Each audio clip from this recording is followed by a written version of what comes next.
Tere, head põhjatallinlased! Täna tahaksin teile rääkida paari sõnaga sellest, mis ootab ees mai lõpus. Peale selle, et mais on üleüldse väga palju toredaid üritusi Tallinna linnas. 15. mail on Tallinna päev, mis pakub väga palju põnevat tegevust üle linna.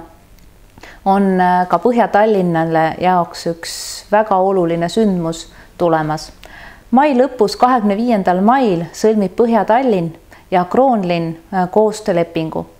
See tähendab seda, et me hakkame rohkem suhtlema ja koostööd tegema väga erinevates valdkondades. Nii hariduse, kultuuri kui ka ettevõtluse poole pealt. Kindlasti on see koostöö juba täna päris aktiivselt käimas. Me oleme külastanud Kroonlinna, viinud sinna meie Meremuuseumi näituse. Ootame külalisi siin juuni lõpus Põhja-Tallinnasse. Kroonlinna esindajad on osa võtnud Põhja-Tallinna visioonikonverentsist ja kindlasti on veel väga palju põnevaid tegevusi, mida võiks edaspidi teha.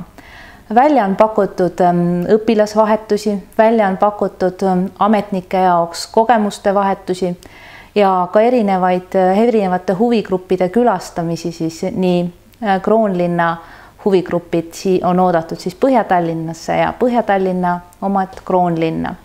Nii et meie sõprade ring siin Läänemere kaldal laieneb. Meil on väga head sõprussidemed juba Kotka linnaga ja ma usun, et ühisosa on meil väga palju.